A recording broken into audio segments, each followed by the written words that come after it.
Anyways, yeah. What's up, guys? We're gonna go ahead and take a look at another replay. Why do I have my stick on my lap? I actually don't need it to be on my lap. This replay is from Mr. Jordan. I was gonna say his last name or something, but yeah, okay. JX, that's what I think he said he wanted me to call him. So, JX. He says, I decided to pick this game up a few months ago, and I'm really enjoying it. My problem is that I can't seem to get any better at the game as I am playing now. Okay. The main thing I noticed was that I overheat a lot. I do a lot of unnecessary boosting, and I vernier way too much. However, I'm not quite sure how to practice not doing that. Also, I think I need to work on my overall awareness and team play, but again, I'm not so sure where to start improving in that. Blah, blah, blah, blah, blah. Okay, cool. That's pretty straightforward. So let's go ahead and just take a look at that stuff.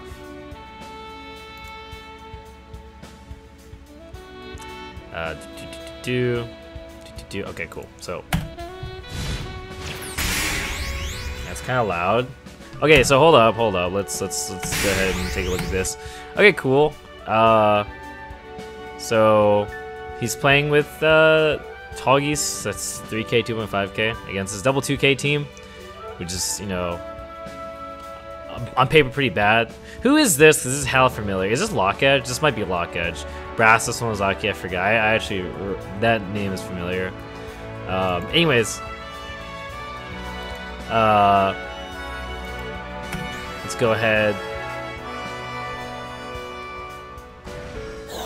and take a look at this. So I think I take a while to actually switch perspectives. There we go.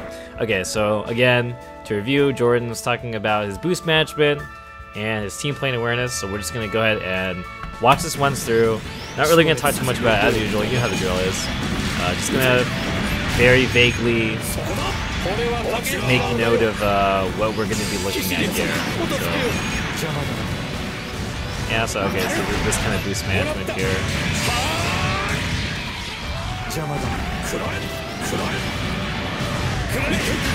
I kind of like that.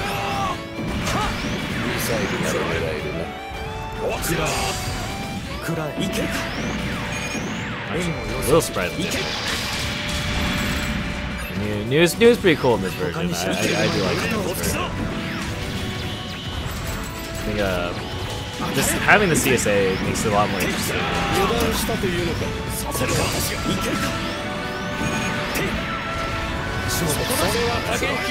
Building though. Wow.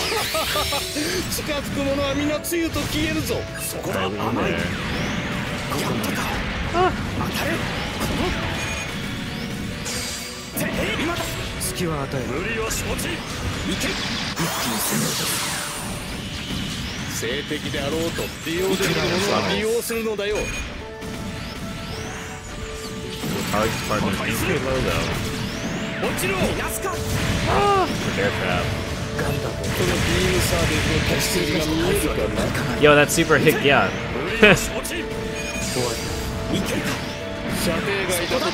Oh, it's okay, that building, right? Oh!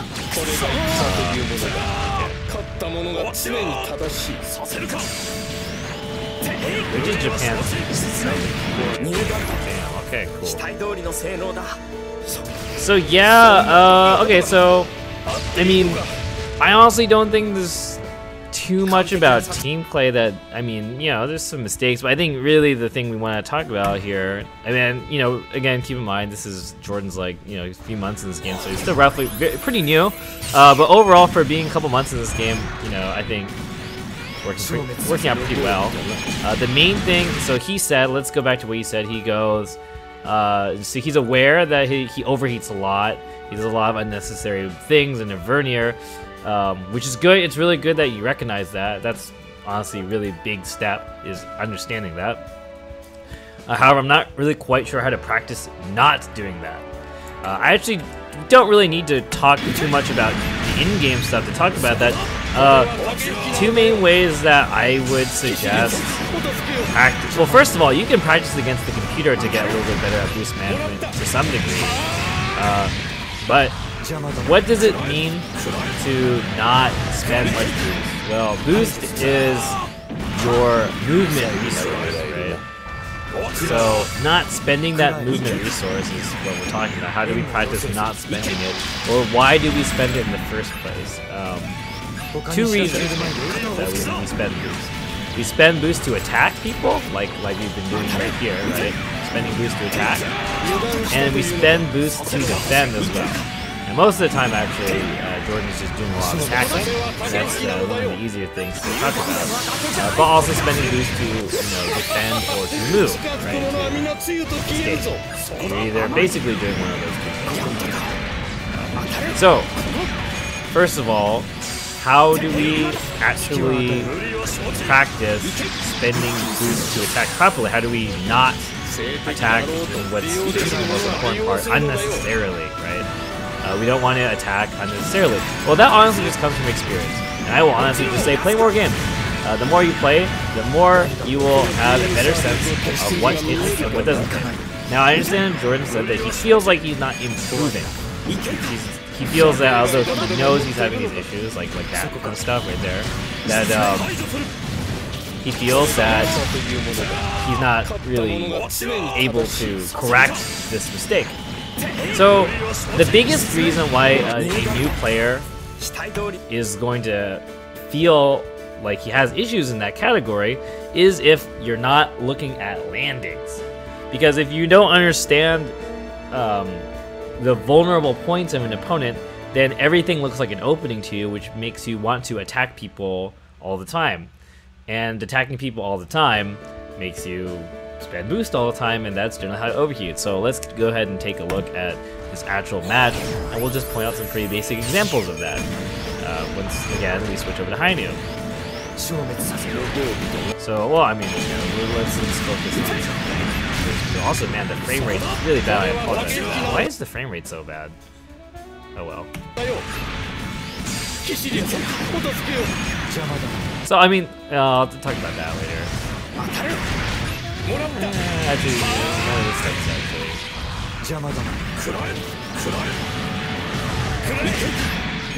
Let's get to a really good example. Oh, okay, here.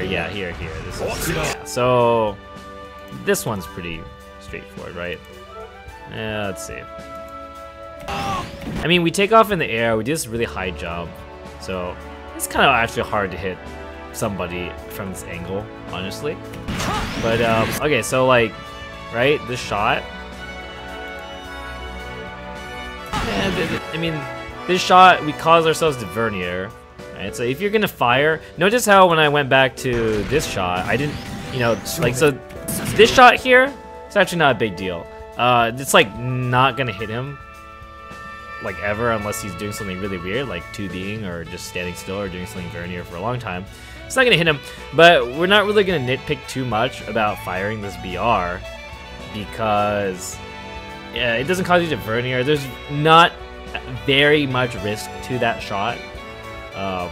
The main risk is just that during that shot you can't shield, so if they were doing something right after you fired and you wouldn't be able to shield it, it'd be a problem, right? But yeah, the risk is very, very, very low. So, we're not really gonna nitpick. But here, I think it was after this. Yeah. After we get hit by Gyan? That's like way later. Oh, here we go. So here, right? So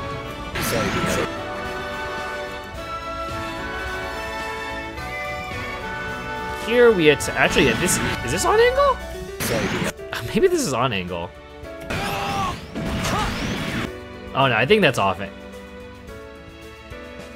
On, I mean, you boost dash cancel it immediately anyways, so so it doesn't really matter. But basically, like, if you're gonna spend boost to attack, you want to make sure that those attacks are worth it. It's actually hard to, I guess this isn't it. I think that it's actually hard to tell. Maybe that's a vernier. I mean, maybe it is. Yeah, I think this is vernier. Maybe not? I guess it's not. But you boost dash cancel anyways, right?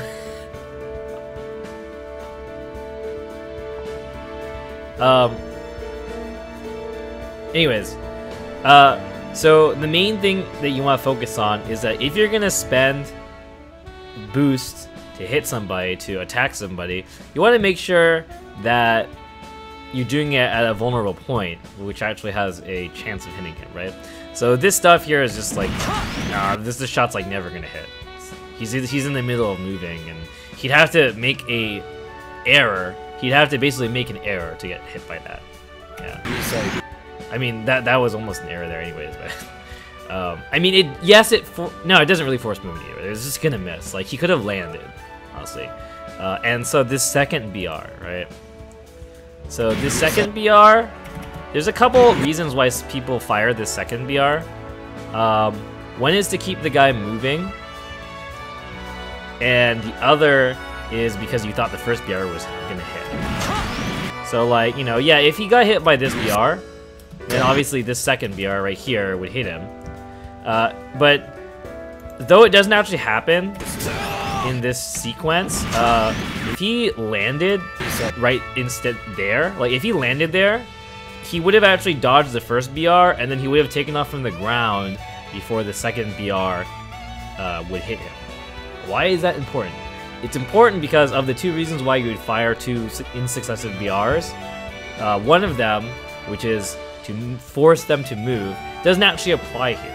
Even if you spammed really hard, because his boost meter is so low, or sorry, because he has so much boost, because his consumption is so low, it doesn't actually matter. He can move anyways. Like, you're not really forcing them into a bad position when you spam from certain situations.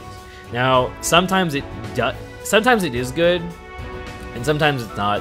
But basically, it has to do with if you're spamming as hard as possible, right? If you're doing BR, boost dash BR, boost dash BR, there's a gap there. Now, the gap is not very big, but there's a gap.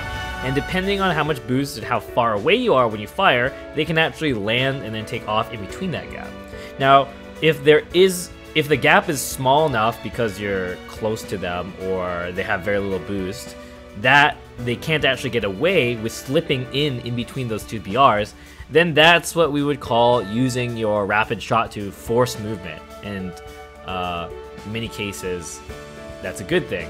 But here it's important to recognize that though, you know, forcing movement here wouldn't be terrible. I mean, our partner's on the left, he's shooting somebody. It would have been nice if it was this guy. It looks like it's the other guy, but anyways, you know, if you're firing together with your partner, it's really not a bad idea to do that kind of spam when you're in a good position and you just want to keep him moving so you can get a guaranteed landing punch, right? That's not a bad idea, but it's important to recognize that it's not something that works all the time.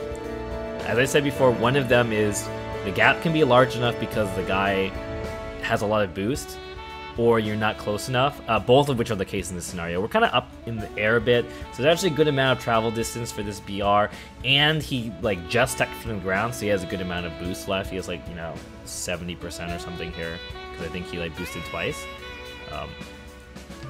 So there's, you know, there's that.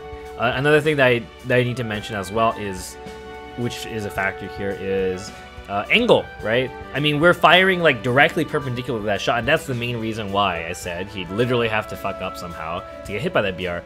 Because if he was moving, you know, away from you straight and you fire the BR, then yeah, it's actually really good because, you know, it will hit him unless he does something, because it's traveling along with him. So you actually get to force him to move out of the angle of the beam rifle, which is really good. This, however, is not what that is. So in this situation here, let me go ahead. Alright, so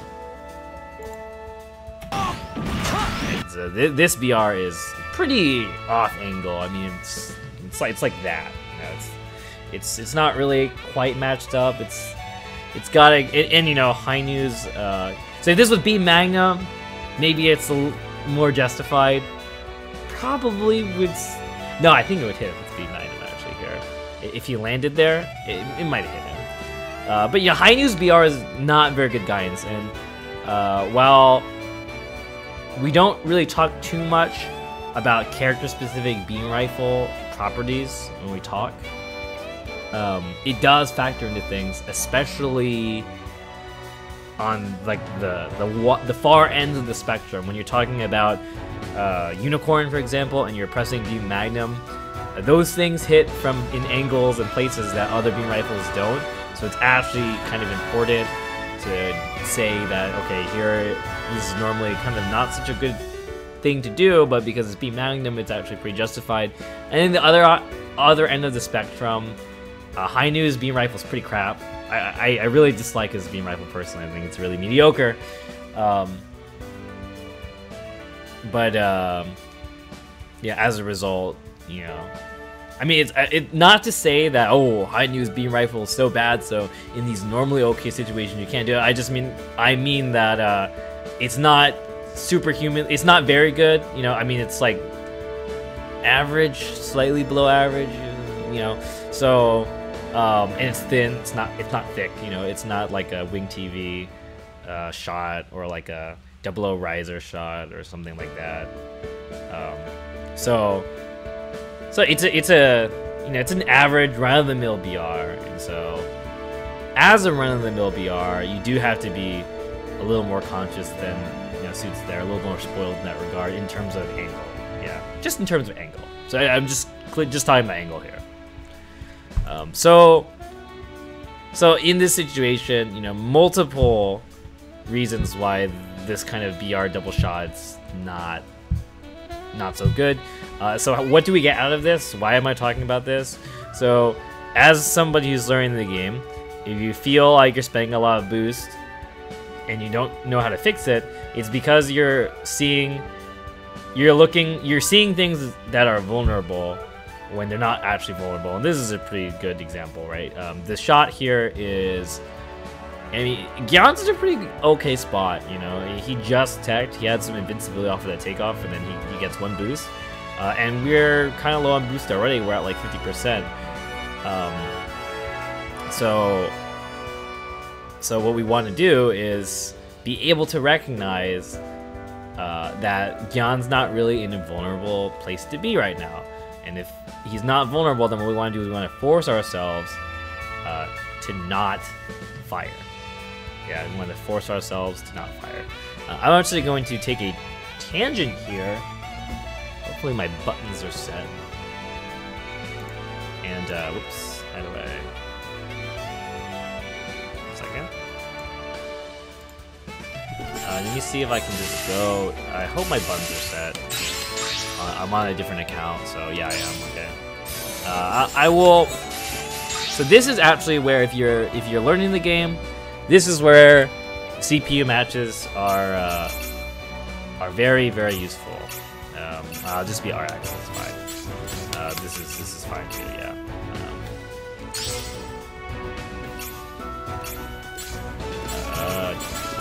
Well, it doesn't really matter.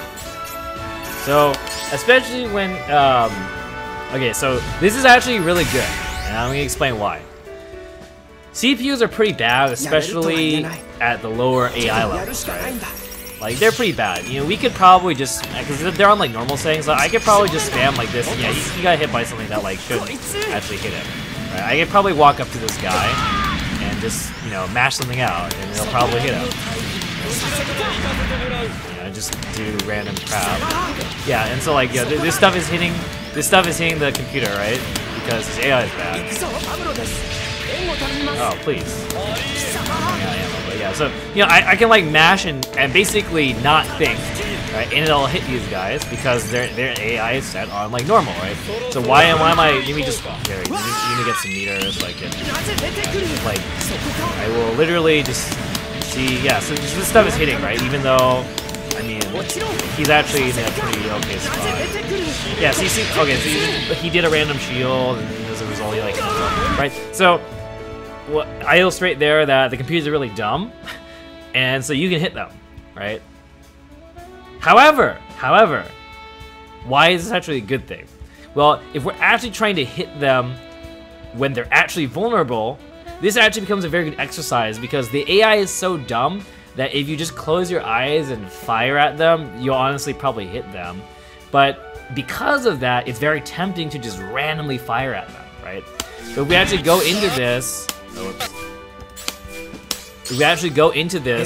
and try and attack them when they're actually vulnerable. Actually becomes a good challenge just because they look, see, like, you know, see how they do all kinds of like dumb things all the time. So it's very tempting to want to fire at them, you know, like here, but you know, basically if you try and force yourselves to ignore all the dumb, weird flailing that the computers do and just focus on the way they move, then what you'll be doing is you'll be training yourself not to basically be trigger happy, but actually aim for landings like that, where you actually, you know, you're just like ignoring all this crap, and then, you know, you see that and you shoot it.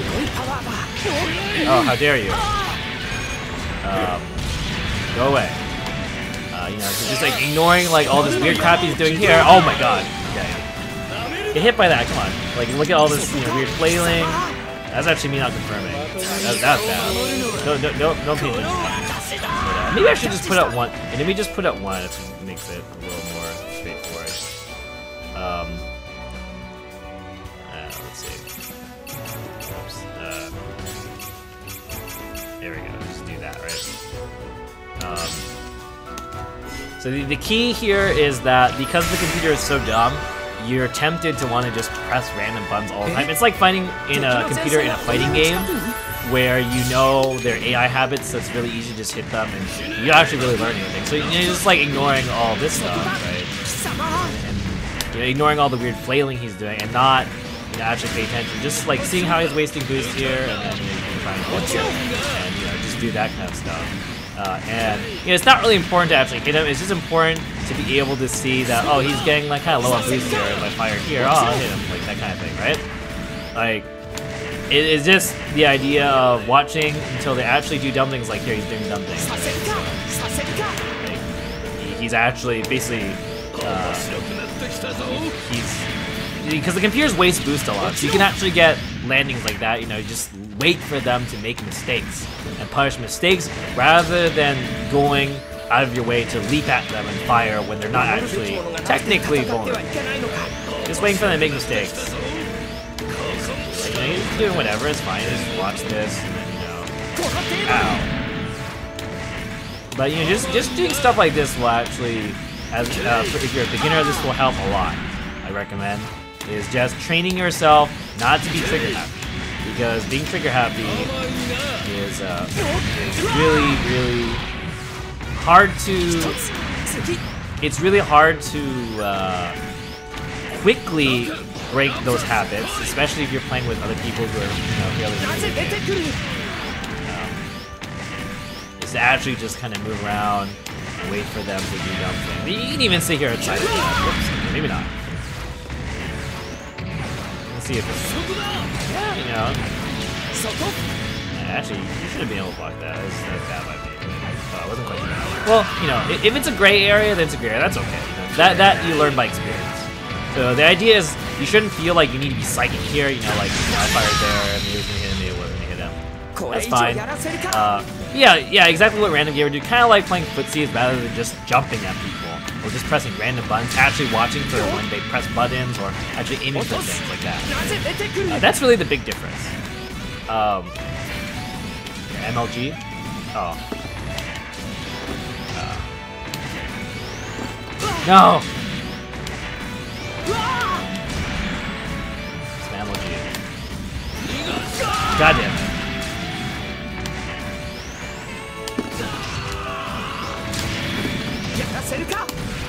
Anyways, so what was I saying? Right, so back to the replay. Let me see if I can just bring this back up. Right. So yeah, so laser ships that I always try and fire when they're doing any moves. So that's not always, you know, the best course of action, as illustrated by what I've been talking about. So the idea here is, again, you want to try and aim for when they're low on boost or when they're landing to fire. Yeah. So because of this, you know, again, like, I mean, well, I don't know why you do these random side steps either. So that's the other thing. I notice you do it a lot, JX. So definitely no more weird side steps. I don't know if that's you missing an input or what it is. But I generally do not recommend doing the random steps in the air. It just puts you really vulnerable, and it doesn't really have very good defensive properties aside from immediately when you sidestep. So if you're gonna air sidestep, first of all, I suggest Fua stepping instead, if you can help it, which is, you know, I guess it's nice that I have this training mode just here, so I can immediately tab into this. Oh, hey, it's good. But again, you know, rather than doing this, you know, weird this, definitely try and practice Fua stepping. Fua stepping is really good because compared to a step, I mean, it does cost more boost because it costs, you know, this much plus your jump. It's so much for you get a nice arc.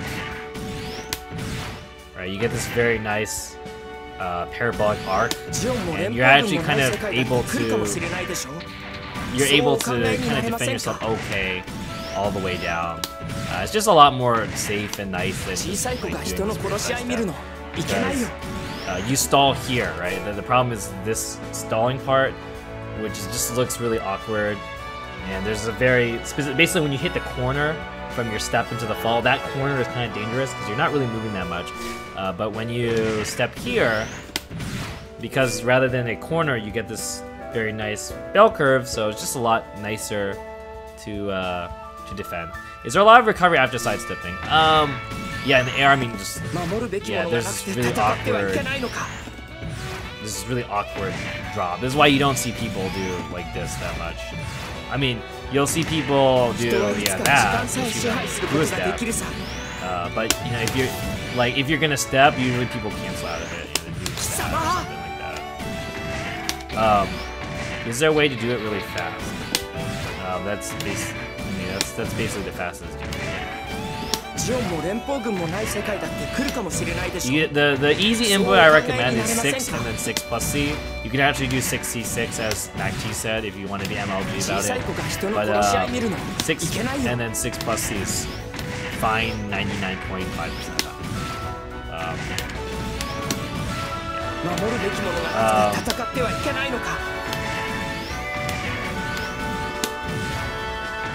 The only problem with 6C6 is that the command interpreter in this version of the game is bizarre sometimes now, at least in the console port. So you may get random MAs, especially on netcode, with like weird command interpreter stuff. Like I still actually don't know exactly what causes that, but there is some weird like buffer overlap sometimes where you do a Fua step input and you get a MA because you weren't like pulling down C. It's extremely bizarre. Anyways.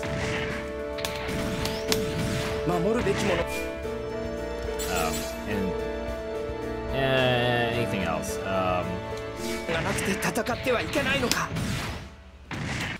That's about it as far as showing this goes. Alright, back to this. You know.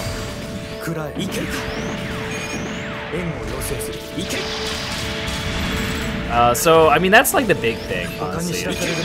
Like this, yeah. So this is also an issue. So funnel usage, right? So as a hiding player, it's really important to understand like kind of what funnels do in a kind of game mechanic sense. Right?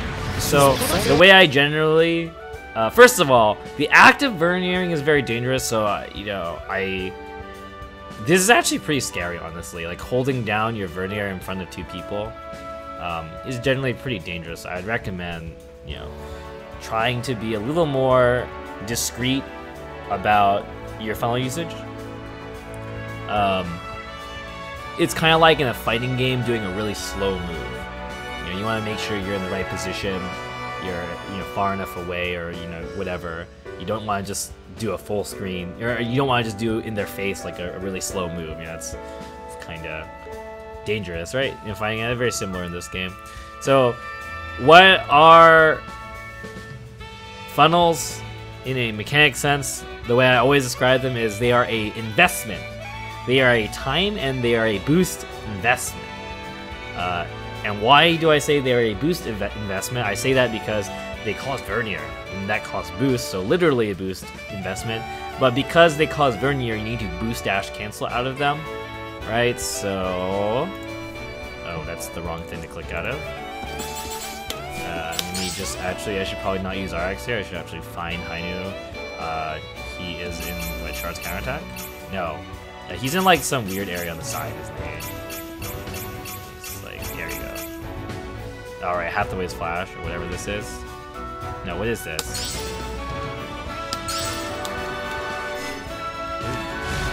a random thing.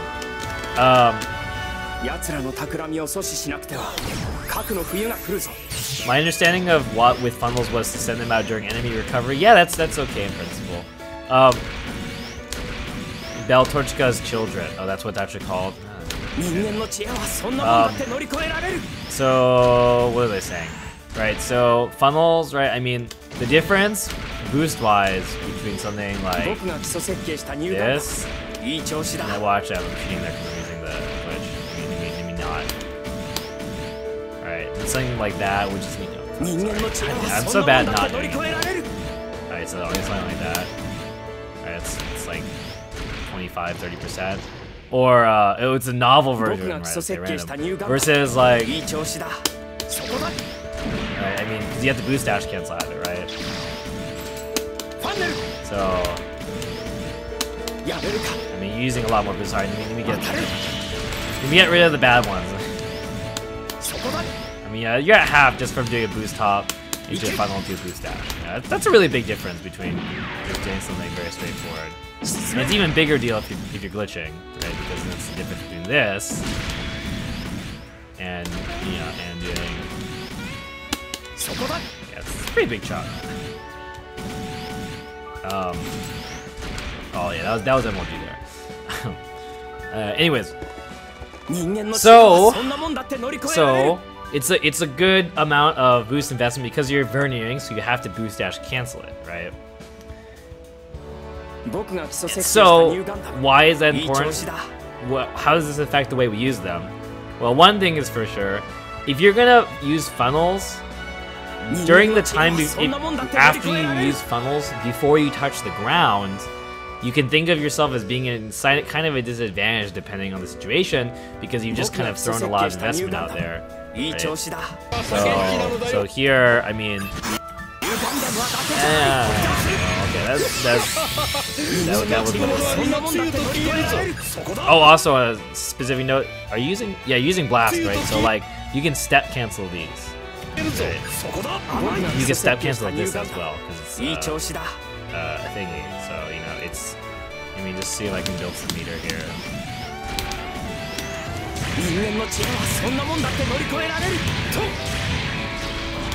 Just Jesus, it takes forever to build meter. Wow.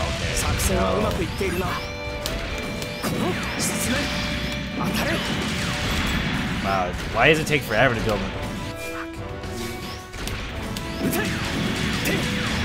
Wow. Okay.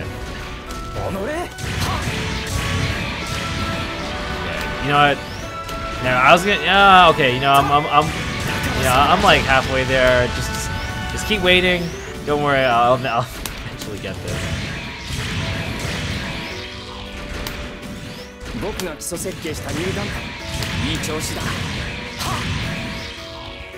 Oh, he doesn't tag. We'll find that. Just die already. Oh god. Alright, I'm getting there, guys. Oh, I'm in assault. No! No, okay, hold up. It's okay because now I get to actually change this. Okay. I should probably have to put 2 dudes there so I can just beat them. I was just too lazy to go back to the select screen and lose all my progress. Also, I apologize. I'm doing this like on XSplit. I'm not actually looking at my game, so it's like there's a full second of input delay. So I apologize. Any cracking is exactly what you're gonna see. I don't really care. It's basically like Yellow Bar, I guess. I guess this is how you train for Yellow Bar. You watch it in your screen capture device instead of anything else. Oh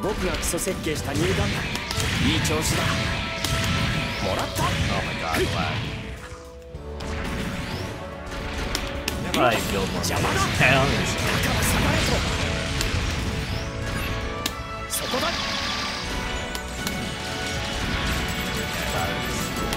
Oh, here we go. Okay. I think I have. Okay, I have it. So, we'll just wait for this thing to go out. Okay. So the main really nice one is yeah, like that's really good. Or things like that is all that time and effort for like something extremely insignificant. I guess I'll just leave it here. Yeah, practicing that stuff's really useful. Just on a minor note, since I saw that you basically, I don't think I saw you do a single step cancel, so it's important as a blast player to, you can step cancel that as well, which is really nice. Not saying you could here, because obviously you're still not boost, but also something I forgot to show was that you can step cancel CSA. You can step cancel anything that causes Vernier that's not a transformation move, and that is normally boost dash cancelable. So, you actually cannot step your Psycho Frame, but you can step your AC, your sub, your CSA, your turnaround main as well.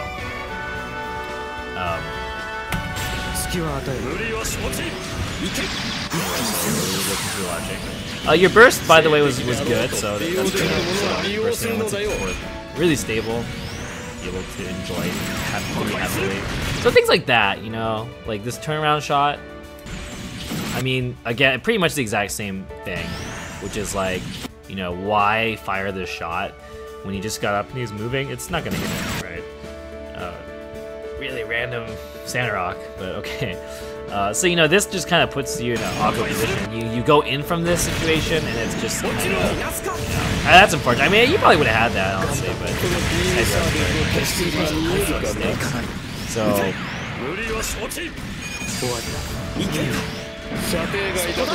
so that, like that too is.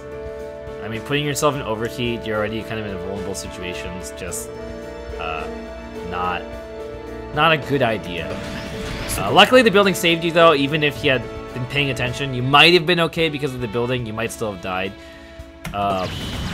So, overall, I think that's pretty much all I need to talk about. And so, just to answer your question again, which was, I don't know how to practice not doing, you know, bad things, basically. So how to yeah, fucking James. It allows new types of pilot with their mind, yeah.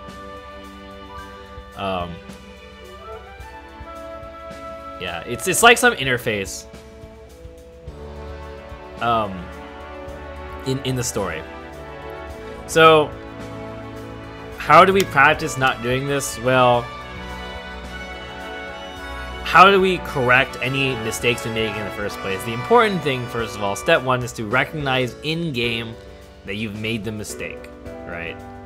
So, obviously, in hindsight, you're able to understand that you're overheating and you're spending Vernier, but in the actual match, it seems like you aren't able to realize that you are doing these things. So this is what we generally call a bad habit, right?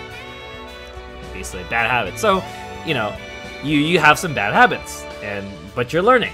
That's fine. How do we correct bad habits? Well, there's two main ways. The first one is to replace them with good habits. And the other is to think consciously before we make decisions, right? Obviously, if we were playing this game frame by frame or super slow-mo, you probably wouldn't be making a lot of these mistakes. If you had the time to stare at the screen like we are right now, and, you know, say, where is the situation here? No, we can just go to any of these. Say, oh, should I funnel here? I'm pretty sure in hindsight, or just if this was in slow motion, we all will go. It's a pretty bad place to funnel. And why is this a bad place to funnel? Well, we have like no boost left. So if we funnel, we're gonna definitely be overheat because we'll either, if we hold the funnel, we'll just drop out of the sky and die, or we'll only have one boost dash left. And if we're already in kind of a vulnerable state, and why do we say vulnerable? Because we're low on boost and we're high in the air. Which means that, say, this heavy arms player has enough time to possibly land and then run into our face while we land, right? So that being the case, we may want to use this boost to gain distance from the opponent or use it as another last-ditch defensive movement, right? But instead, we use it as an offensive move in a situation which looks like the chance of hitting Yan with it is like 0, basically. 0, yeah. it's pretty much 0. It's really 0 here. I mean, yeah. Now, we landed here, right? So this is actually great. This is great. We land and Gyan's in the air and he's got like 5 funnels on him and he's up in the air and so that's great. There's nothing wrong with that, right? But we probably should have been punished for this. And if not punished, then Yan should have been able to at least see the funnels and just run away. And yeah, I mean, we got away with it, so you know, we were rewarded by succeeding, right? But it was very high risk. For a reward that is pretty good reward, but it's also, well, it's decent reward, but you probably could have gotten 75% of that reward for like 2% of the risk that was involved. Pretty high risk, yeah. So one of my other problems is that I don't look at my boost gauge until it's too late. That's great. You can fix that immediately by looking at your boost gauge. But honestly, no, I'm just joking. Like to be frank, it's just a matter of experience. You know, the more you play, the more you will get used to knowing what maneuvers are safe and what's not safe. So, you know, we know that, you know, this is pretty safe because, you know, we have like 2 fluids here. You know, like, that's a little less safe, but, you know, this is safe, right? So, this is safe, right? This is safe, you know. This is pretty safe. This is pretty safe as well, this kind of stuff. 1 to 2 boost options, basically. If you're new and you really aren't sure, just say like 1 to 2 boost. 2 boost is like pretty safe. You know, 3 is starting to be distance dependent. You know, like a boost top into another boost top. You know, this kind of stuff. Starting to get a little bit unsafe, but basically. Stuff that puts you in this range is okay-ish, you know. Stuff in this range, in this blue range is good. You know, this stuff is fairly safe, especially depending on distance. Remember that almost everything in this game is distance related. It's not really important for beginners, but it is important to just recognize. So you know, this is like safe, but you know, then like, you know, this stuff, yeah, definitely. So, you know, this should be, honestly, yeah, if you're a beginner, I think the halfway point is a pretty good guideline. Yeah. And once you start passing this halfway point, things start to be a little dangerous, you know, when you start here, this is starts getting dangerous. 1, 2, I guess 1, 2, 3. Yeah, 3 is starting to be like, oh, yeah. I mean, my boost dashes are actually pretty bad because, you know, you can actually get a lot more. Something that maybe not a lot of people know, but technically, actually, the faster you are inputting your double C tap, like if you're actually plinking it, or sorry, if you're double tapping it, you actually get whoops. You get better boost boost consumption's honestly something I should be talking about. In this second impact, that's honestly high level. But yeah, I mean, just in case you didn't know, you know, the better you are at actually inputting CC, technically the more boost efficient you are. It actually makes it easier than getting like 7 or 8 boost dashes with TV, that kind of thing. But anyways, just because technically you get a little bit of the boost from the jump before your second scene. Anyways, so you know, as a guideline, 50% boost is my recommendation for beginners. Because you know, if you're too conservative, you know, as a beginner, you'll get hit a lot doing this kind of stuff because you know, like, well, I'm too lazy, but you know, I was gonna show you. I was gonna turn to see the AI, but basically, like, if you're gonna move around like this a lot, just with like 1 boost or with 2 boosts, it involves staying low to the ground a lot, and that kind of requires more experience to not get hit by random stuff. So if you try and emulate this kind of high-level play, like in terms of movement, you'll often find yourself just getting hit randomly by stray bullets that generally will encourage opponents to just mash at you. And a lot of people don't like that feeling, so you know, for a beginner, doing boost hops is, you know, just a lot easier. You have so much more time to see what the situation is. Yeah. Much easier. Especially if you're using the glitch, which I recommend everybody watch the video on if you haven't. Because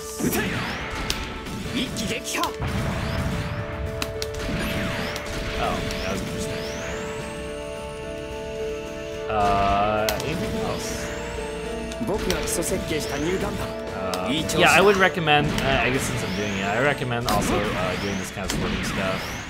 It's just, you know, random fundamental stuff. If you haven't read the guide for beginners on my Google Sites thing, I think everybody's like posted it by now. But, in case you haven't, yeah, it's worth reading and just checking up on all the little fundamental movement techniques that will definitely help you play. Because I guess in terms of GX, I noticed that your overall options are pretty limited. You just tend to stick to boost hopping and straight VRing. So, you know, knowing how to do little things like Fua Fua or Fua Step or Mini Hop. Whoops,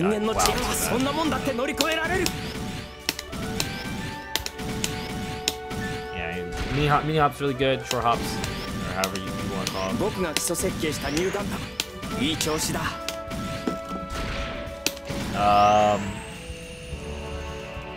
Yeah, also swiveling. So swiveling is good. Yeah.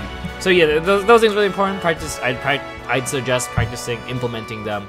But honestly, since you're only a couple months in this game does take a while to kind of hammer out those like habits. But you know, still a lot easier than, you know, other games, obviously.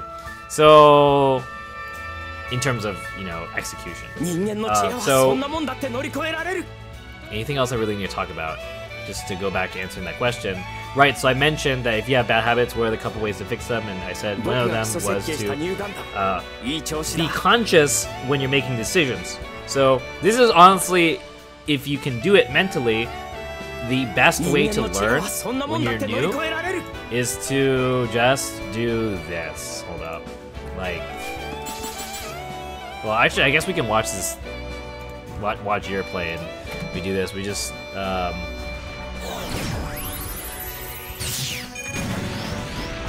do something like, okay, can I land here? I can land here. Can I land here? Ooh, well, you know. Basically, think to yourself: should I fire? Should I land here? Is it okay to land here? Is it okay to land here? Is it okay to land here? You know, that kind of thing. A lot of this is kind of very momentum, like everybody's just kind of getting up and attacking each other. You know, can I land here? You could have landed here. Can I land here? Here? Yeah, okay. You know, that kind of thing. The can I land here is probably the best question to ask yourself as a beginner. That and the should I fire? So, what you're telling yourself is, okay, can I land here? And then you think to yourself, I think I can, and you try it. and if you get hit, you tell yourself, okay, so that was wrong, right? And the more you just ask yourself this and try it out, you will find that you will learn things, and you will find out that there are places you can land you didn't actually think you could land, and that there are places that you thought you could land that you couldn't, and every time something happens that's not according to Keikaku, you go, oh, okay, you know, now I know. And obviously, even if you say now you know, that doesn't necessarily mean it's going to be internalized, and obviously that means that you do need to, or you should expect that it will take time. Obviously, you shouldn't. No, I'm not expecting anybody to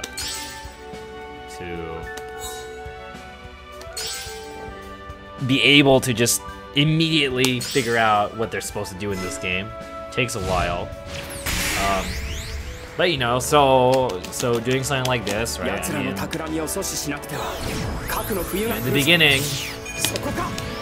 the beginning, you do this. Maybe I shouldn't have done master.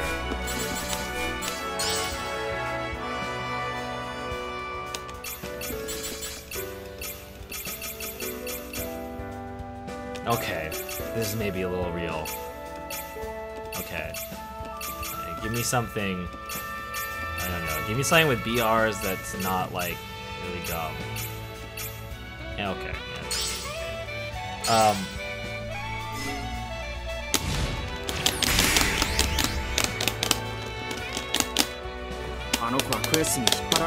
Basically, you know, in the beginning, it looks like this, right? It's you know.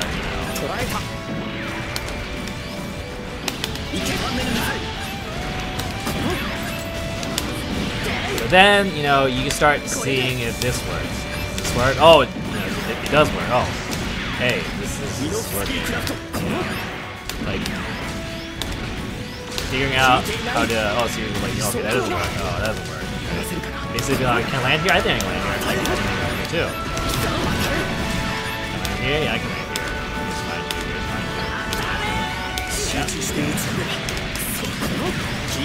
Yeah, but then, oh, okay, I gotta remember the vector on the other strike freedom. Okay. How laterally do I need to move? You know, how much forward can I move? You're just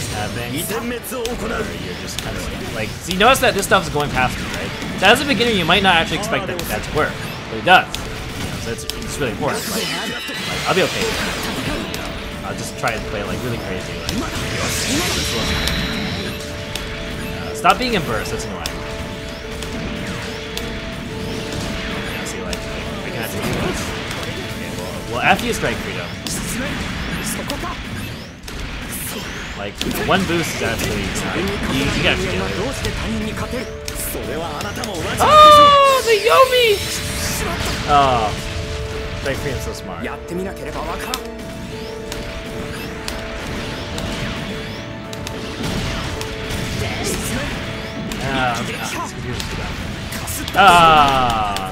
FUC. That doesn't work though, right? That's the call out.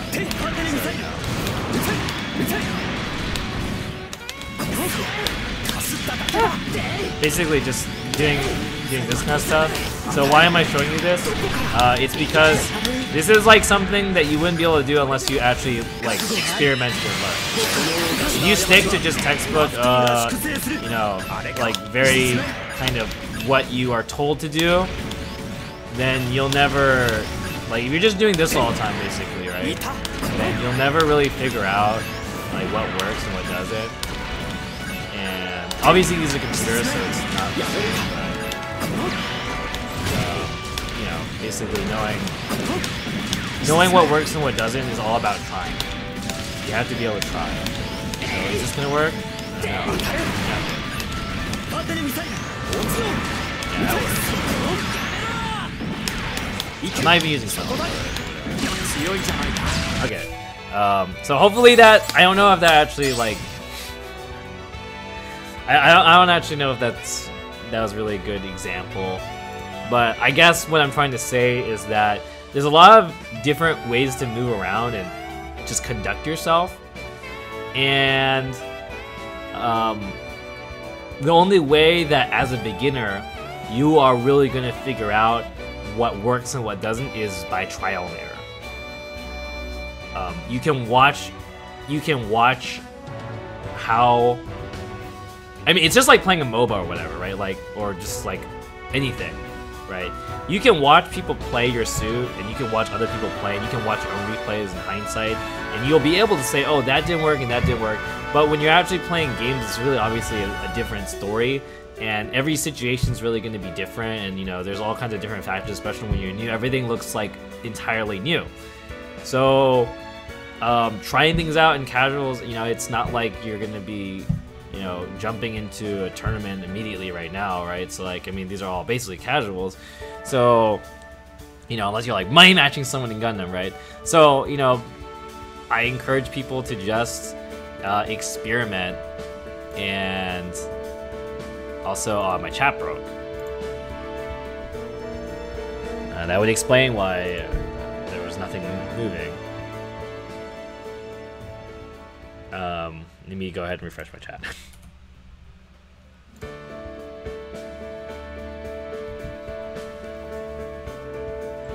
Anyways. There we go. Okay. So, again, basically, how do you fix bad habits? Well, one of the ways is by just experimenting more so that you're not focusing on trying to just hammer in one thing, or not letting yourself like just fall into the lull of muscle memory regardless of good or bad, but really try and experiment and do things and find out what works, and try and only do what works and not do what doesn't work, which just sounds like I'm expecting you to be a genius, something that I keep saying. But yeah, basically active thinking is one good way. I recommend just trying to be really active about what you're doing. Just really try and force yourself to think really hard. It's extremely exhausting, and it's not something that, you know, everybody can do, and especially not for a long time. But the more you can force yourself to think about stuff, the faster you'll get better, basically. You can definitely, I could just answer your question with play another 1,000 games. It's definitely fine. If you play another 1,000 games, most of these problems will just vanish. I pretty much guarantee you 1,000 or 2,000 games, you know. But I mean, you know, there's better ways and other ways to do it rather than just mashing stuff out. And playing 1,000 or 2,000 games is basically erasing your bad habits by rewriting them with good habits. But they're still habits, and I think honestly better than just building up your good habits is having a good mental state to be in, and just being better at problem solving and figuring out, you know, on your own what's good, what works and what doesn't work. Because, you know, you'll be better at understanding what you're doing, and that goes much farther than good habits can go. Because, you know, just like in fighting games, there's also a lot of stuff that can blow up good habits, or habits in general, right? The best player is the player that doesn't have habits, basically, right? I mean, well, good habits are really good too, but I mean, not having habits is ultimately what you want to strive for. I mean, obviously, if there's situations where you should always do something, then yeah, just do them, right? But, I mean, you know. For example, after you get your stuff blocked on Wake Up, when someone's in your face against certain things, a lot of people have good habits about how to deal with stuff like that. But a lot of the time, you can get called out for that, and ultimately, it's important to be able to step back and realize that every time some of those situations happens, you do need to, you know, take into account who you're playing against in the situation. And sometimes you have to force yourself to rebuild from square one what to do off of those situations when they stop working. Okay. This is especially the case because in America, we're extremely behind in this game in terms of skill level. So I actually don't really feel that anyone is qualified to have like good habits, honestly, or what they feel are good habits, because Many of them get blown up by better players who just don't exist in America. But if you're aiming to get better, then you might as well be prepared, right? You shouldn't be aiming to just be #1 in the US. That doesn't mean crap, right? Anything else? Any questions from either JX or questions from other people? You know, if you have more, you know, if anything's not clear, feel free to let me know. Anything else in this message I'm trying to read? Hold up, what's the layout right now? Okay, that's fine. Let's see. Overheat, right? Unnecessary boosting, vernier. Right, so being able to see, again, I think the biggest thing is being able to see when people are landing, basically. So I've done this already, but in another second in fact, but I will do this again. Let's just turn this one off and just say you should be able to basically you just mimic this, then you'll be good. What I'm about to do.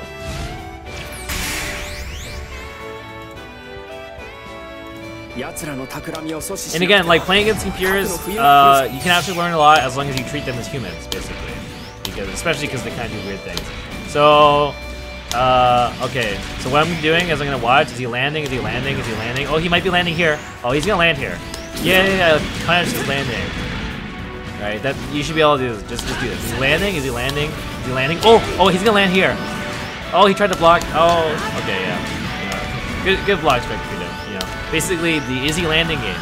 Is he landing? Is he landing? Is he landing? Oh, okay. Fuck. Is he landing? You know, he's not landing, right? He's not landing. Is he landing? Oh, he's gonna land here probably. Okay. Yay. You know, is he landing? Is he landing? No. Oh, yes.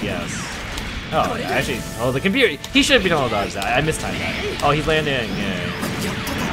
Just that. The computers are pretty bad at this, but you know, at first at least try to basically don't fire unless he's actually landing. If you actually like get that, it doesn't really matter if you're accurate. Like actually that last shot was mistimed, and a human would have been able to block that shot. But it's fine because you know you just want to be able to get a basic sense at least for like when to attack. You just don't want to attack like you know right here or something. Well, actually it would have because you randomly matched melee, but you know, this kind of idea. Just, should I attack? Should I attack? Oh, I should attack here. Oh well. Like, mess up, whatever. I mean, reacting to things like him going for random melee are also okay for practice, but just in terms of just watching his height. Watching his height, and, you know, oh, I'm also not even CSAing, but if you CSA, it's even a bigger deal. It's like, when do I CSA? Oh well. That's, height, I guess. Height and angle. Basically, if you just practice CSAing, also, why is it like fighting? Yeah, I actually, hard to say. What if they're landing all the time after 1 or 2 boost dashes? Well, then they're basically not doing anything risky, and you know, if they're not doing anything risky, then they're also not probably able to hit you, so it's a situation. Nice blocking here. But basically, you know, if you're new to this game, so James is saying, what if they aren't playing full rope, if they're not, you know, if they're not making mistakes is really what it is, right? Because like obviously like if they're basically when I'm shooting him and I'm saying oh he's landing, what I'm actually really doing is I'm calling out when making mistakes, right? So that's an entirely different discussion. Because right now, before anything else, when you're learning this game, you need to be able to punish people for making mistakes. That's the key thing, right? You need to be able to punish people for making mistakes. Now, yes, people will stop making mistakes at some point, and that's you know, obviously a really good tool by Strict Freedom. I'm actually not very used to CSA, but that was a pretty bad CSA. It was dumb.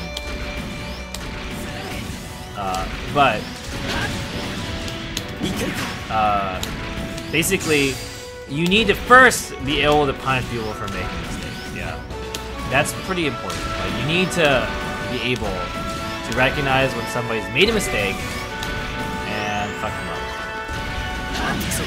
up. but to answer this question, so yeah, what happens if they also move like how I'm moving like this? Well, first of all, goddamn, that's deep. So if they're staying really low at the ground, they're being really conservative about their boost dashing. Then they're not really being punishable, right? Which also means you shouldn't be aiming to punish them either. So first of all, one of the things is that when you actually boost dash like this, you can actually be punished depending on distance, right? So, you know, like Strike Freedom's CSA has definitely punished me a couple times while I've just been moving around like this. And I'm sure if I move around a little bit, I'm gonna get hit by something. I see like randomly fires. See if I can just like. I think I can get him to hit me. There we go. Okay. So, yeah. Let's see one more time. Okay, well, not that. Not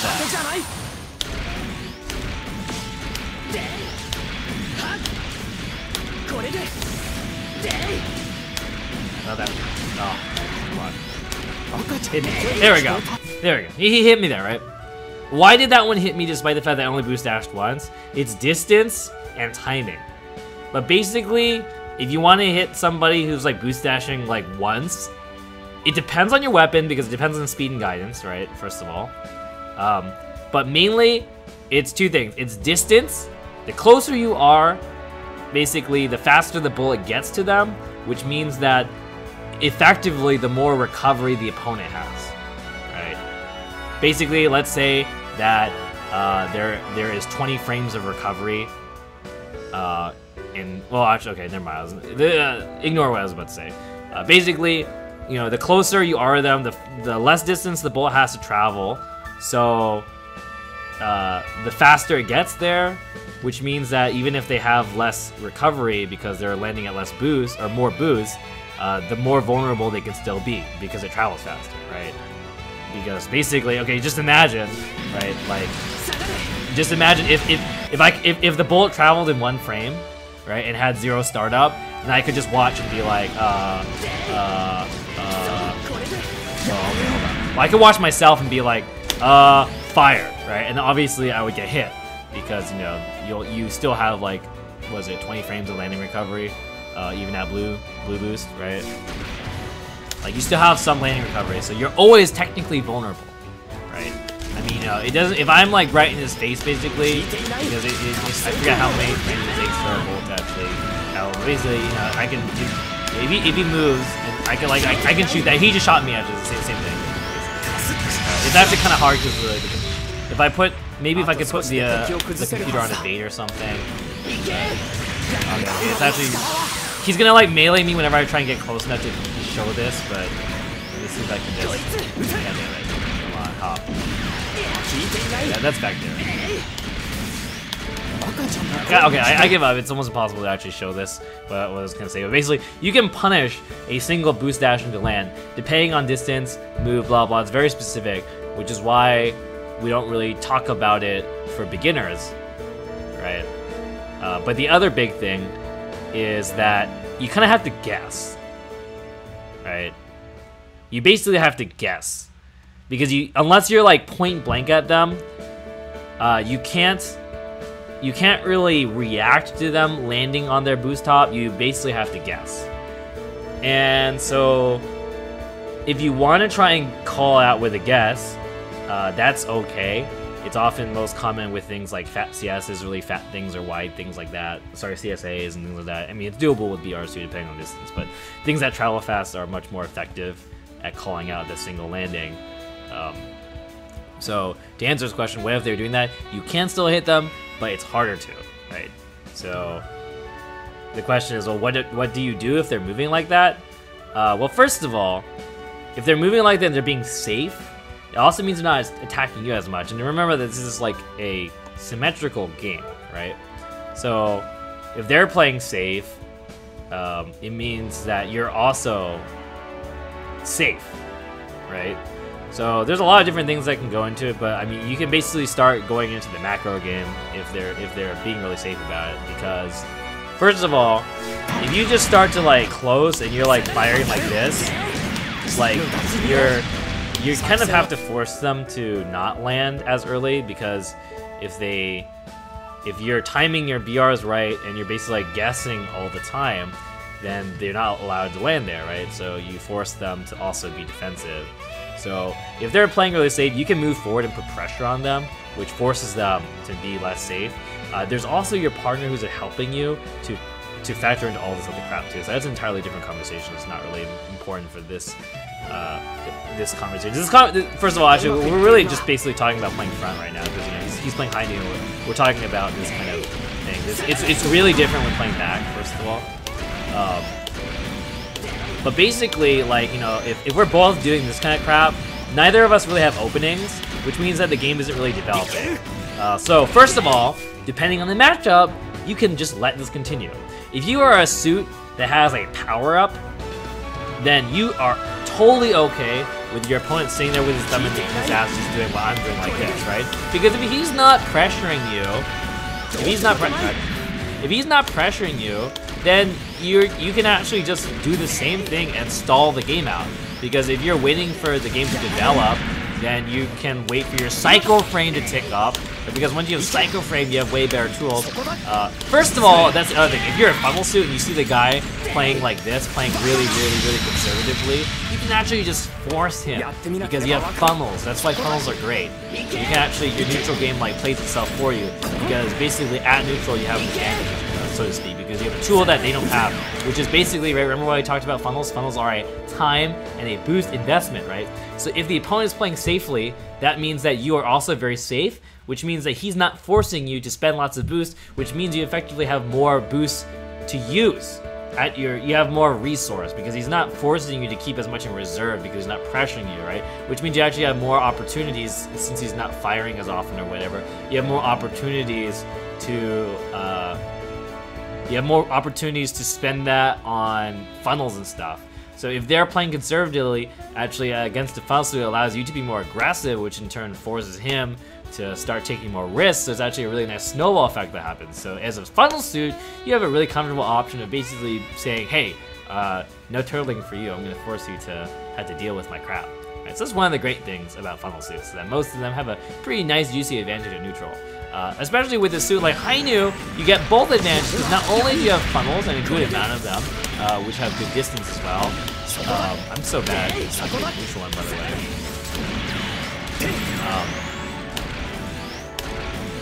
Oh, get out, James. Lucky draw. So, hey, the lucky draw. He said the lucky draw was news, not high news, right? So you have the advantages of Hainu of you have these funnels, and you also have the advantage of stalling for time actually gives you more cycle frame. So actually that's why Hainu's neutral is really nice. Actually, you can just kind of play neutral the whole game, and you know he's actually really strong in this regard. It's probably his biggest strength. It's a trade-off for his neutral strength, right?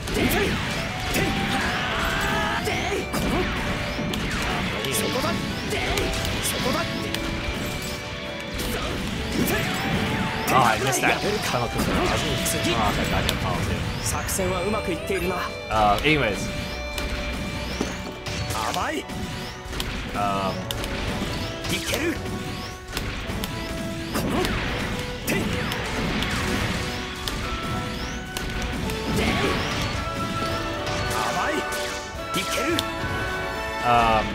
Oh shit, So I think that answers White Devil's question a bit. So again, basically, first of all, if you're a suit, oh right, I forgot the other end of the spectrum, right?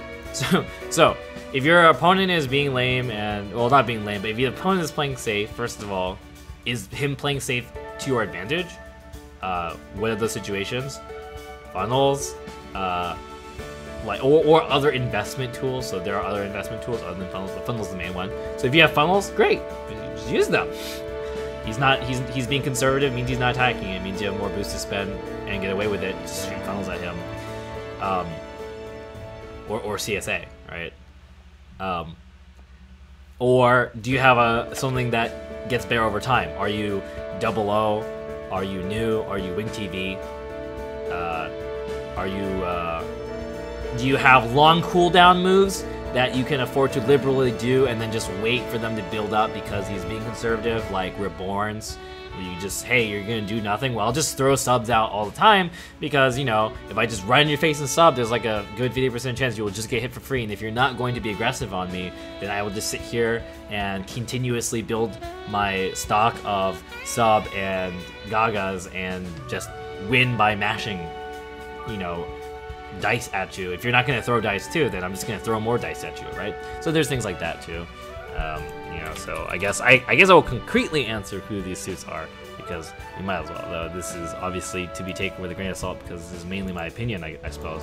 But if you are Wing TV, Reborns, Unicorn, Quanta, C, Double O, Full Cloth, New, High New. I mean, almost all these suits. V2 definitely, obviously, too, you know. Like, I mean, basically, as long as you're not, like, Epion or Turn A. Honestly, as long as you're not, like, Epion or Turn A or Master, honestly, sitting and waiting is often to your advantage. But it's a matchup thing, right? So, like, we're talking about, let's say, Hainu versus Unicorn, okay? So like Hainu versus Unicorn, waiting is actually not really to Hainu's advantage, right? Because Unicorn's timer thing is like way better than Psycho Frame, okay? NTD is much better than Psycho Frame, and that's not even counting the fact that NTD is good against funnels. Just NTD as a buff is just, for Unicorn, is a much bigger leap in power scale than Psycho Frame, right? This is why Hainu is not broken, because yes, while I said that he is wonderful in the sense that during stagnant situations, funnels and combined with Psycho Frame means that your neutral game feels very comfortable all the time, and you know what, you have like great options all the time. In the matchup, other suits that have timer-based moves are often more powerful than Psycho Frame, and thus you need to play a little differently. You just can't like turtle the whole game, right? I mean, you sort of can, because you have funnels in addition to that, but you know, like basically just because you have a timer move doesn't mean stalling is always in your favor, because almost all the suits in the game, other than Epion and, you know, Epion, Turn X, Turn A, and Master, all have like, and Wing Zero, I guess, right? And DX, like those like 5. I mean, Sazabi's is pretty weak, so I mean, I guess you can count that too. Like, they all have like no timers, so against those suits, definitely stalling is like always the best, right? And we'll talk about why that doesn't even really matter that much in a second. But basically, so if you are at advantage in the matchup to stall and they're being conservative, then that's fine. Just let them do that. The problem is when they're not, right? So what happens when you are somebody with a mediocre timer or whatever, and the guy is, you know, stalling or just being really safe? Well, you need to basically crack open that bottle, and it means you actually have to force him, you have to force him to not, you know, be as conservative. And why is this probably going to be inherently obvious to most people? Well, most of the suits that have no timers and thus are not advantageous in the kind of just neutral game standstill are also close range suits. So every, you know, Epion player knows that if the guy is just being really safe and whatever, then you need to move close to him. That's not even counting the fact that you have to physically be close to him to hit them. But let's just say, you know, not Wing Zero. I guess DX. Yeah. Well, no, DX has other tools to deal with that. Let's say...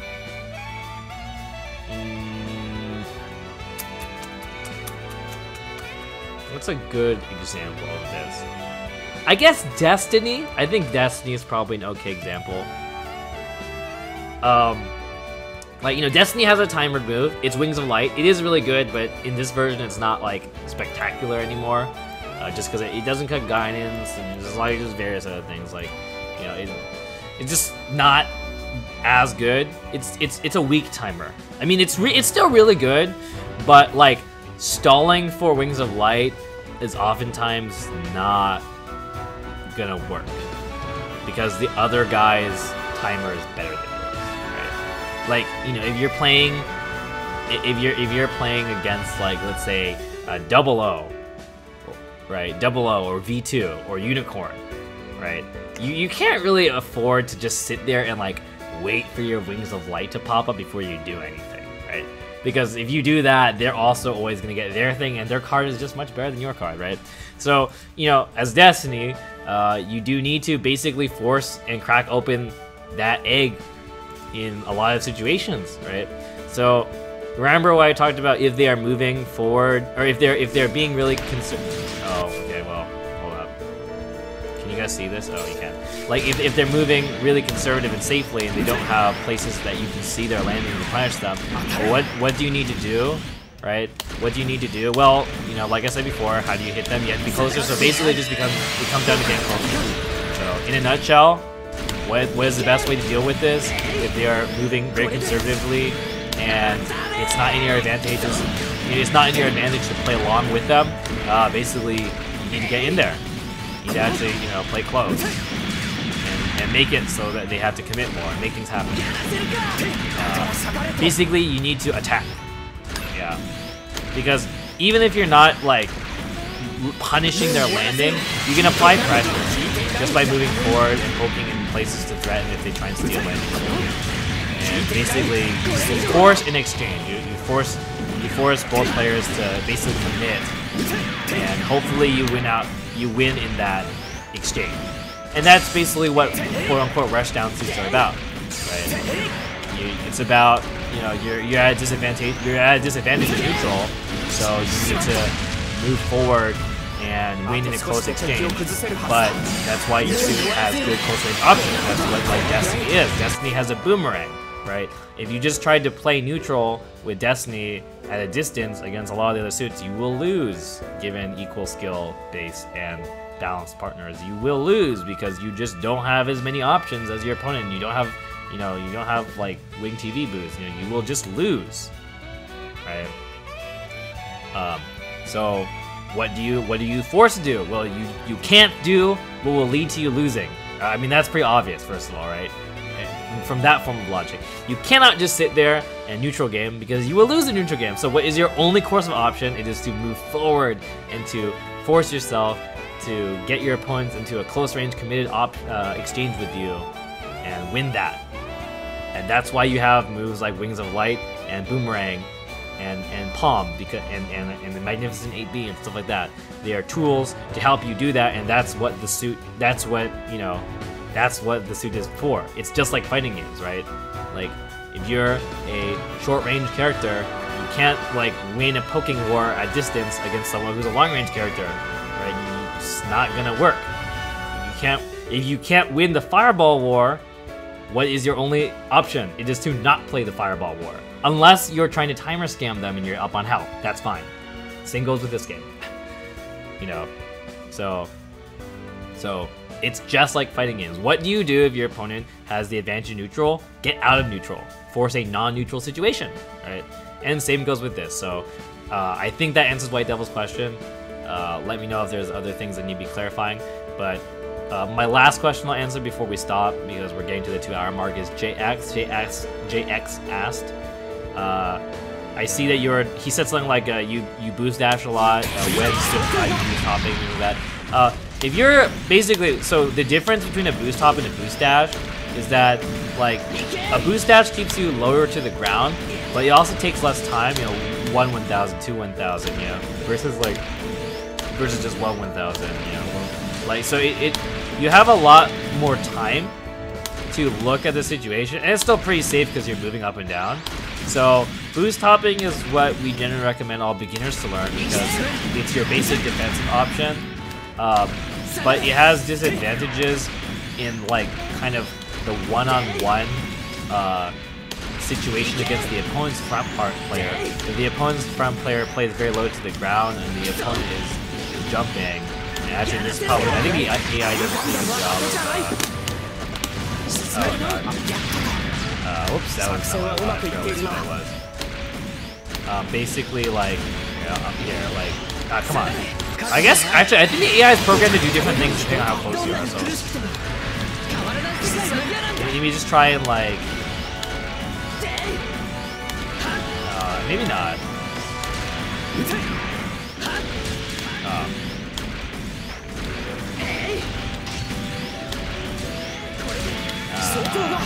Okay, so the AI is not boost hopping. So I was hoping the AI would like boost hop like actually show you, but it looks like the AI is like, wow, fuck it, fuck it. Okay, the sick ass MLG punish after like fucking up a million times.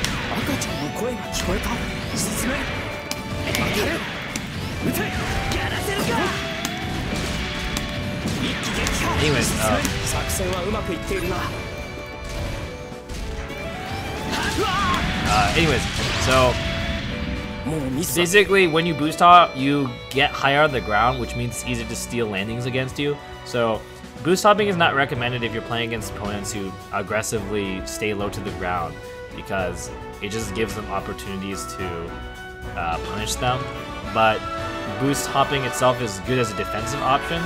So basically, you boost hop when you need the defense, but the better you get at the game, the better you can get at moving around without actually having to boost hop. Like, the more you can get around dodging stuff, using swerves and this kind of stuff, and reacting just by, like, you know, moving forward. Like, getting into like that. Oh, fuck this. Anyway, so, like, no. That is why you will see most high-level players just stay on the ground a lot, just because, like, this is how the game works. It's just a lot, you know, safer to... Not safe, it's just a lot more, I guess, efficient to stay low to the ground and use boost dashes. But it's also riskier, right? Because, like, I mean, obviously, you just... I'm boosting around, you'll see that sometimes I'll get hit by, like, random CSAs and stuff like that. Because you just have, you know, less you're just a little more vulnerable, I suppose, because, yeah, you're low to the ground, so you have less passive evasion, whereas like this, right, like, this is like, I mean, you get a lot more movement, right, and also, like, doing this kind of stuff, right? You also obviously get a lot. So, to answer your question about when you should boost dash, I will say for now, don't worry about too much, just play how you would normally, and you know, I mean, you want to get a head started on this. Basically, as you get a better player, as you become better, you will naturally. Oh, you cancel this.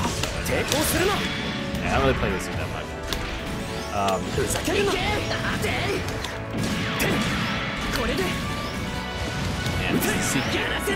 Oh no. Yes, I get strike freedom 6B. So basically, as you get better, you'll understand, like, as you get better, you'll naturally gravitate towards boost dashes and stuff like that. But if you're just like learning the game, defense is more important than offense for learning. Like, when you're learning the game, basically the person who makes less mistakes will win, generally, right? So you just focus on understanding your options and what you're allowed to do and what you're not allowed to do, and the best way to do that is to understand defense first, right? So for now, I would say if you boost hopping a lot, I wouldn't really worry about too much. But, you know, if you want to be bold and start practicing playing really low to the ground, I won't discourage it. But I just will say that playing low, you know, it's more difficult. So I'd say for you, JX, you need to worry about boost, like managing your boost before you do anything else. This has to do with front, by the way. When you play back, you can boost dash a lot, you can boost hop a lot, and it's okay. It's because you don't really have as much of a risk of your opponent cutting underneath you, because you have your front player to protect that. And there's advantages to actually boost hopping, especially if you're back. It's not. I won't talk about it right now. If you're interested in it, I can talk to you later about it. Anybody, but like if you're curious. But basically, like this is about front play, because at front play you're literally butting heads with the opponent's front. So basically, playing low to the ground is important in one-on-one play, to be quite frank. Basically, so I mean it's important in team play as well, but you know, mainly. The biggest risk when boost hopping is that your other front player will punish you for it, basically. So JX, you don't really need to worry about it that much. I think your movement is okay. You just need to worry about boost management right now. And once you're done with that, you can start tackling bigger issues, and you can feel free to submit again, and we can take a look at it. But for now, just focus on the basics of recognizing landing punishment, recognizing vulnerability both for your opponent and you, understanding boost management, and kind of just understanding the risks and rewards of verniers, and especially for Eurosuit funnels. And then that will probably be good enough to just give you that's enough homework for a while for you. That and just play a lot more games.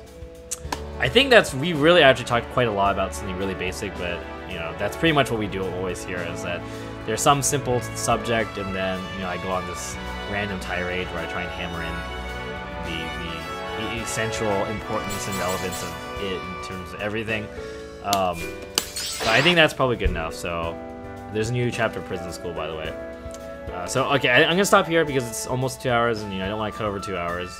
So thanks for watching.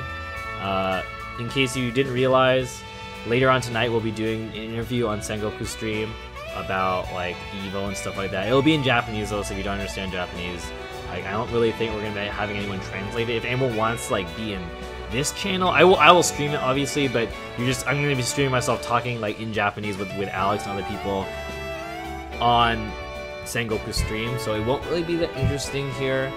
But unless someone wants to like translate it, because I don't really want to be doing a lot of translating, because I don't want to have to mute my mic constantly or whatever on Skype, so because I don't want to flood the conversation with English, because the interview we're going to be doing is mainly meant for Japanese viewers. It's meant to kind of show them what Evo was like, and kind of enlighten the Japanese community about the American scene and what it's about, and like how it's been going and stuff like that. So as a result, it's not really meant for English viewers. So you know, but if you are interested, especially if you understand Japanese, we will be doing that tonight at 3 a.m. But afterwards, we'll be doing casuals. We'll be actually playing casuals with Japan. So if you're interested in doing that, definitely stick around for that if you want to play casuals with Japan. As long as you're West Coast, you have to be able to be yellow with Japan, because we're not going to do orange bar or red bar games. So if you're not yellow with Japan, then I'm sorry, you can't participate. But anyone else is more than willing to. We'll probably just have a team free room. You guys can just jump in there and play games against Japanese people, or with Japanese people. Anyways, so thanks for watching. Again, the next Second Impact will be, I believe, 2 weeks from yesterday, the coming two Mondays, the Monday after the coming Monday, I believe. We'll be doing this on Mondays. So if you haven't submitted, please submit. I will update the thread and the info tab to reflect those dates, but if you don't want to wait for that, feel free to just throw a submit. So thanks again for JX for submitting, and I may be doing something later in the future, like we may switch these over to just doing lectures. I might just start lecturing about rather than doing analysis, depending, or doing office hours. So if people want to do office hours or whatever, we can always do that. I think the first time I did office hours was really popular. After that, no one seems really interested in doing office hours. So, but anyways, so thanks for watching, and I'm gonna go ahead and do other things. So I'll be back later, but I will see you guys again soon. So thanks for watching.